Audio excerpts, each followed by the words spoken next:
Assalamualaikum warahmatullahi taala wabarakatuh. Bismillah walhamdulillah wassalatu wassalamu ala Rasulillah wa ala alihi wa sahbihi wa man wala amma ba'. Jadi kita nak berkongsi sedikit berkenaan dengan kalam ataupun fatwa para ulama ahli sunnah wal jamaah berkenaan dengan zikir di antara rakaat tarawih. Dan perkongsian yang pertama kita dah buat daripada kitab Hafuz Sadatil Muttaqin, Syarah Ihya Ulumuddin oleh Imam Murtada Zabidi. Dan pada tengah hari yang berbahagia ini, insya-Allah kita nak berkongsi sedikit berkenaan dengan fatwa daripada Darul Ifta' Al-Misriyah berkenaan dengan zikir ataupun keharusan atau pensyariatan zikir di antara rakaat-rakaat solat tarawih. Maka yang kedua kita nukilkan daripada fatwa Darul Ifta' Al-Misriyah, ya.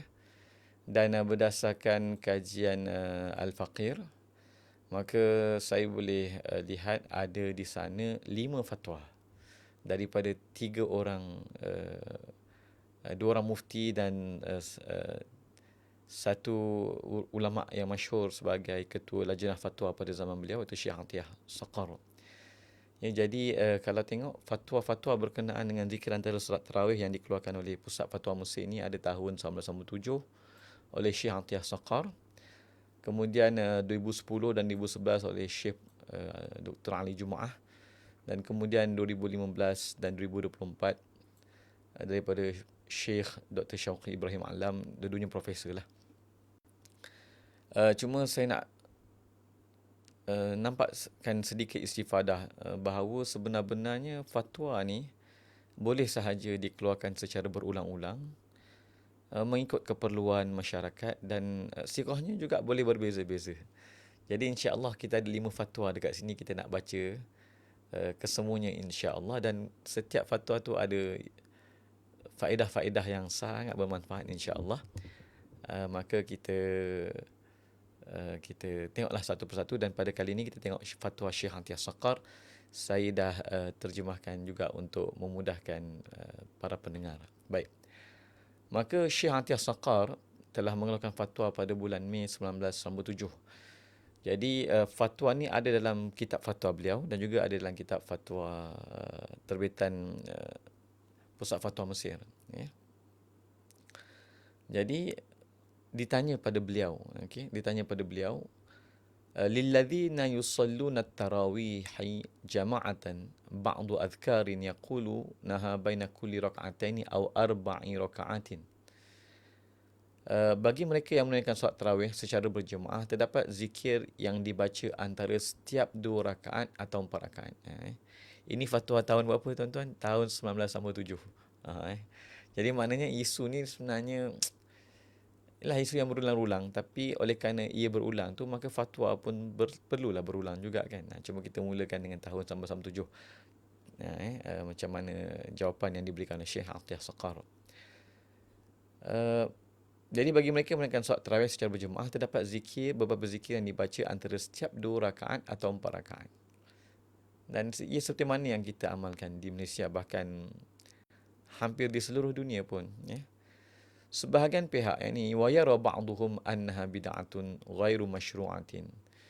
Dan sebahagian pihak berpendapat bahawa amalan tersebut adalah bid'ah yang tidak disyariatkan, ya. Dekat Malaysia ni pun adalah orang-orang dia yang minta maaf lah, cuba memburuk-burukkan amalan zikir antara solat tarawih ni.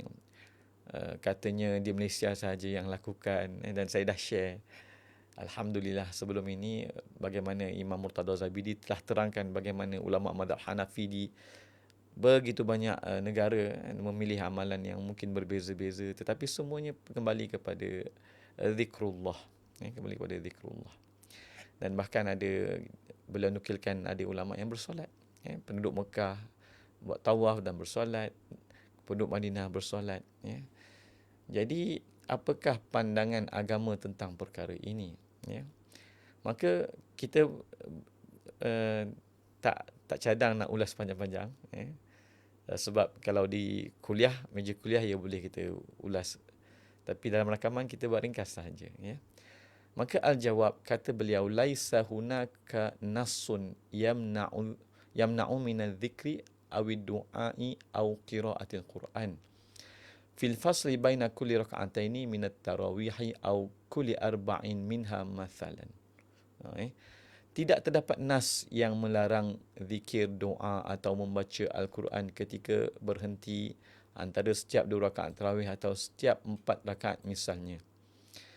Sebab apa tuan-tuan yang dimuliakan oleh Allah Subhanahu Wa Taala, bila kita nak mengatakan sesuatu perkara itu haram, dia tak boleh semata-mata orang dulu tak buat, ataupun Rasulullah SAW tak buat, ataupun para salafus soleh tak buat. Tapi kita dah nukilkan daripada kalam Imam Murtada Zabidi bahawa berzikir ataupun beribadah di antara rakaat-rakaat tarawih ni ada dinukilkan hatta daripada Imam Abu Hanifah.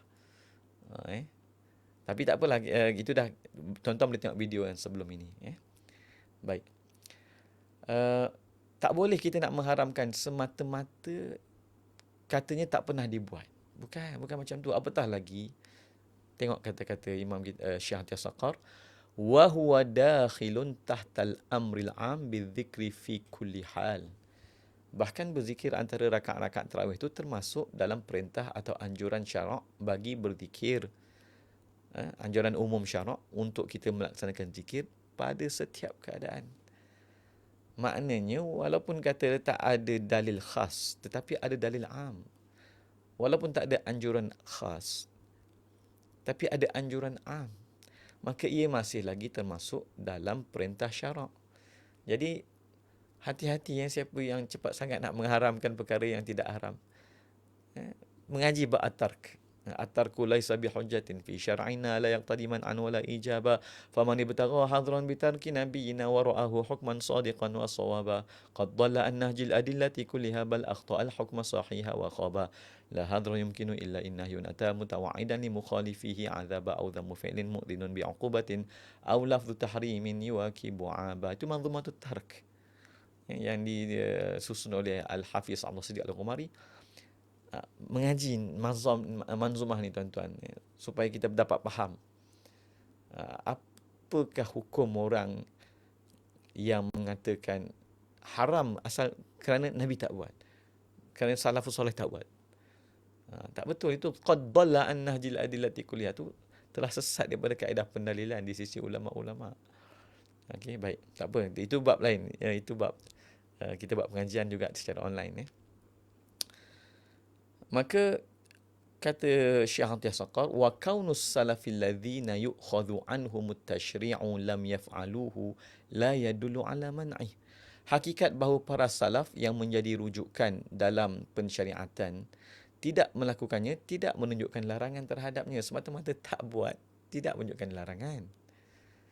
Jangan sampai dapat dosa mengharamkan apa yang tak haram. Kemudian kata beliau lagi, ila janibi anna naqla anhum fi man'i dhikril madhkuri ghairu mawthuqin bihi.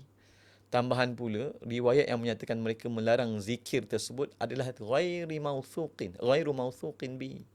Tak dapat nak dipercayai. Ada orang cuba nukilkan, katanya Abdullah bin Mas'ud melarang zikir secara berjemaah. Perkara ini telah dijawab oleh Imam Suyuti dalam fatwanya Natijatul Fikri fil Jahri bidzikri. Saya dah terjemahkan. Tuan-tuan boleh download secara percuma juga. Baik. Kemudian kata beliau lagi, wa hadzal fasilu, maaf ada komentar ni. Komentar ni tadi kata Syekh Atiyah Saqar bahawa para salaf yang menjadi rujukan dalam pensyariatan tidak melakukannya, tidak menunjukkan larangan terhadapnya. Apatah lagi kalau ada nukilan yang menunjukkan bahawa para salafus soleh ada melakukan perkara yang seumpamanya ataupun sepertinya. Dan yang kita telah terangkan pada perkongsian yang terdahulu. Baik. Kata beliau lagi, wa hadzal fasilu yushbihu ma kana yaf'aluhu ahlu Makkah min qiyamihim bit-tawafi haula al-baiti sab'an baina kulli tarwihatain. Dan kata beliau, selang masa dengan zikrullah ini menyerupai apa yang dilakukan oleh penduduk Mekah sejak dulu lagi. Iaitu mereka bertawaf 7 pusingan mengelilingi Kaabah antara setiap 2 tarawih ataupun satu tarwihah dia panggil, 4 rakaat. Jadi orang Mekah ni tuan-tuan, sembahyang 20 rakaat. Ya. Bila habis 4 rakaat, mereka tawaf. Dalam riwayat Imam Murtada Zabidi, lepas tawaf tu solat lagi 2 rakaat. Sebab itulah tuan-tuan yang dimuliakan oleh Allah Subhanahu Wa Taala, disebut pada zaman Umar bin Abdul Aziz, beliau cemburu dengan amalan penduduk Mekah yang ada tawaf di antara 4 rakaat tarawih. Maka pada zaman beliau, ditambahnya 4 rakaat di antara setiap 4 rakaat tarawih daripada 20 rakaat, maka jadilah 16.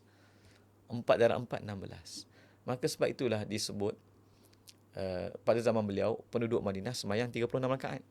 Dan oleh kerana Imam Malik menjadikan amal ahli Madinah itu sebagai dalil syarak, maka sebab itulah ulama-ulama mazhab Malikiyah mengatakan bahawa solat sunat tarawih disunatkan sehingga sampai 36 rakaat. Pilihan antara 20 dengan 36 rakaat. Jadi dulu orang-orang dulu berlumba-lumba tuan-tuan nak beribadat. Perkara itu menyebabkan penduduk Madinah menambah bilangan rakaat tarawih melebihi 20 sebagai ganti kepada tawaf tersebut. Jadi orang Madinah pun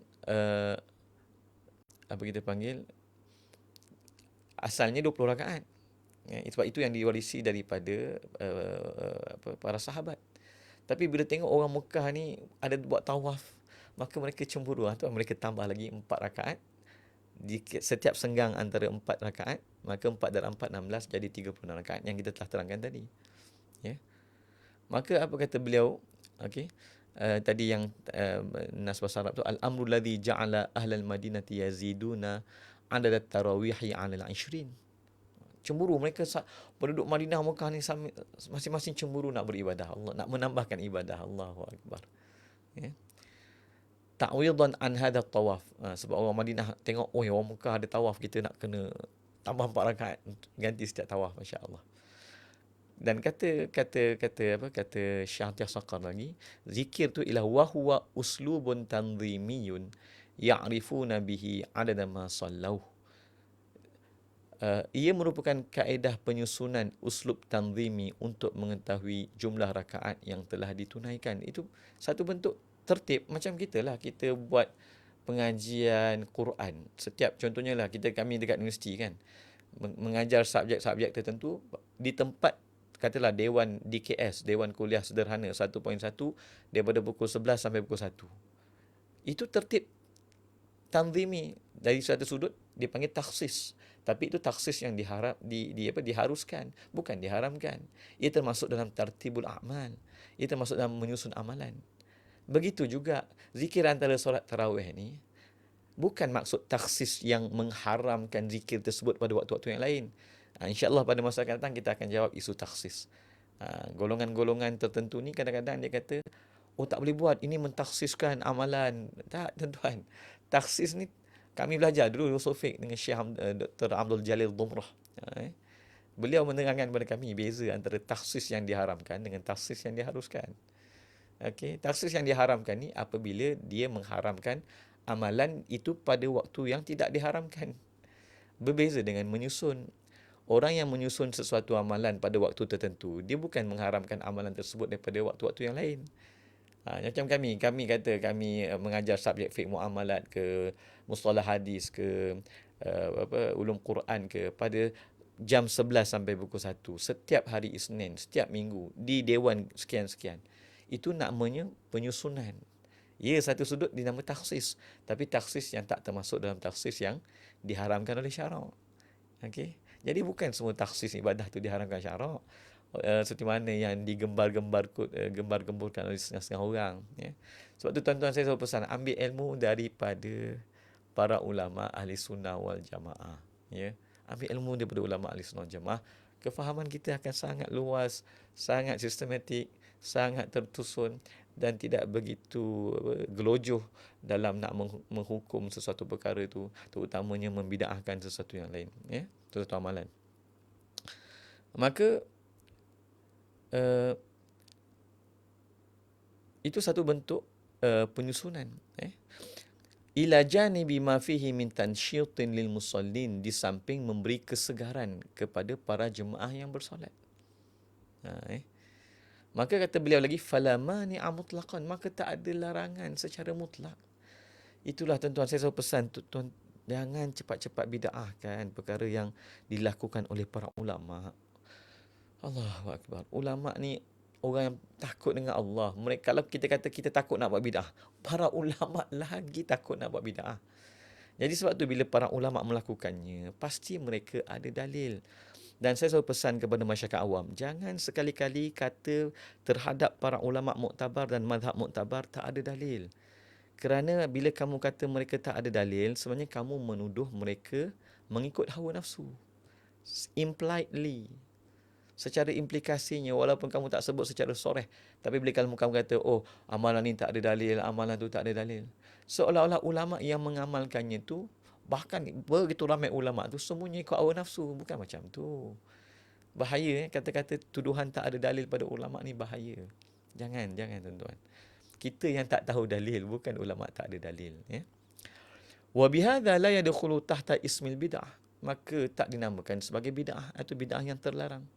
Fanususul ammatu tashhadu lahu, dan nas-nas syara' menyokongnya, fadlan an adami mu'aradatihi laha, bahkan serta tidak bercanggah dengannya. Tidak ada percanggahan amalan kita berzikir antara rakaat tarawih dengan mana-mana nas syara'. Tak ada. Tak ada.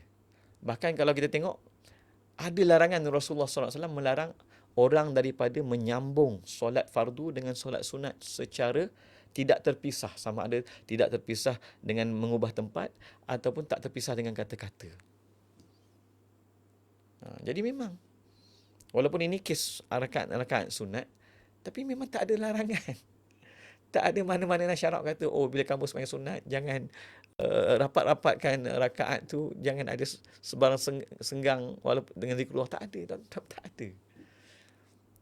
Sebab tu yang kena belajar tu, la hadra yumkinu illa in nahyun ata mutawa'idan li mukhalifihi adzaban, dan seterusnya. Kena ngaji. Bagaimanakah pengharaman boleh berlaku. Jangan terlalu tergesa-gesa. Wala in yusamma bid'atan, kalaupun dinamakan bid'ah, kata Syekh Atiyah Saqar, fahuwa ala nasaqi qawli Umar radhiyallahu anhu, ni'matil bid'atu hadhihi, maka itu adalah seperti kata-kata Sayyidina Umar Al-Khattab radhiyallahu anhu terhadap amalan solat tarawih. Kalau saya terjemahkan di sini, solat tarawih yang disusun oleh Sayyidina Umar radhiyallahu anhu, dan Sayyidina Umar panggil Sayyidina Ubay bin Ka'ab radhiyallahu anhu untuk menjadi imam, bagi solat tarawih secara berjemaah tu pada setiap malam bulan Ramadan. Maka kalau kat sini ada 7 perkara baru. Maaf. Solat tarawih itu dilakukan setiap malam secara berjemaah di belakang satu imam di awal waktu malam selepas solat Isyak. Walaupun Sayyidina Umar radhiyallahu anhu dalam riwayat lain ada tambahan wallati yanamuna anha afdal, dan waktu yang mereka tidur ketika itu adalah lebih afdal. Waktu tengah malam, waktu akhir malam tu lebih afdal.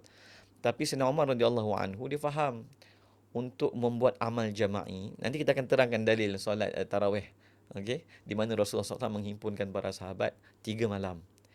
Jadi memang Rasulullah SAW ada niat, ada asas yang diletakkan supaya umat Islam faham. Rasulullah SAW nak menganjurkan amalan solat secara berjemaah.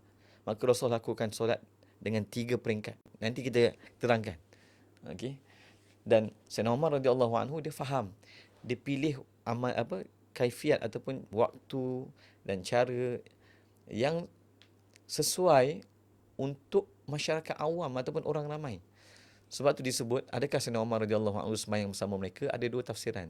Ada 2 penjelasan. Ada ulama kata Sayyidina Umar radhiyallahu anhu, beliau oleh kerana sebagai khalifah, beliau sibuk dengan urusan-urusan yang lebih utama sebagai pemimpin negara.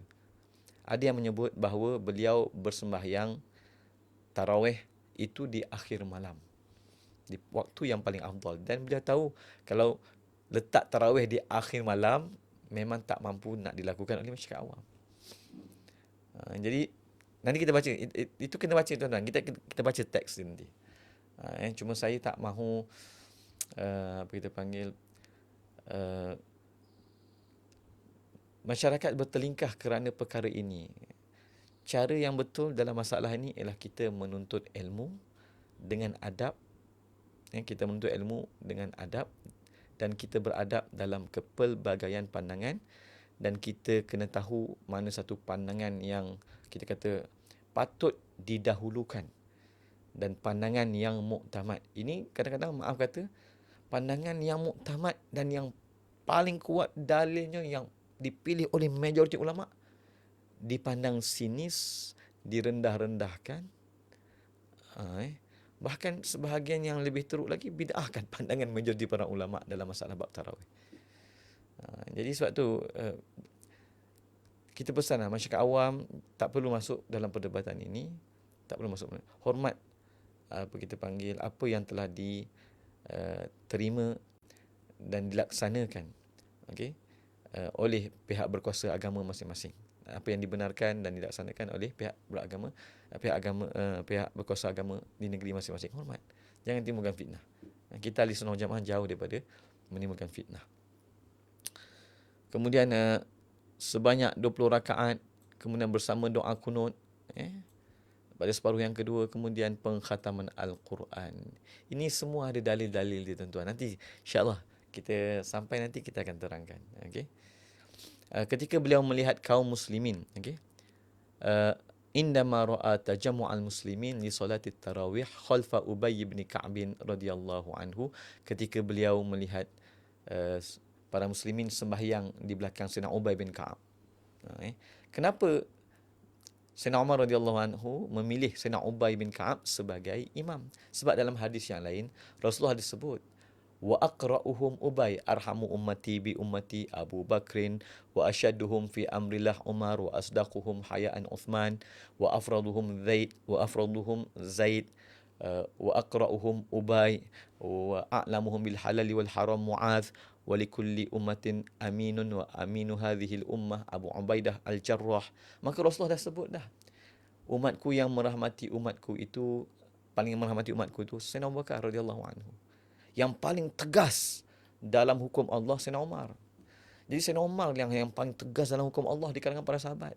Jadi bila Sayyidina Umar lah yang mencadangkan dan memerintahkan supaya solat tarawih dilakukan secara berjemaah di belakang satu imam pada setiap malam bulan Ramadan di awal malam, Sayyidina Umar pasti tahu dalilnya dan pasti tahu sunnah Rasulullah padanya. Rasulullah pun kata, wa asyaduhum fi amrillah Umar.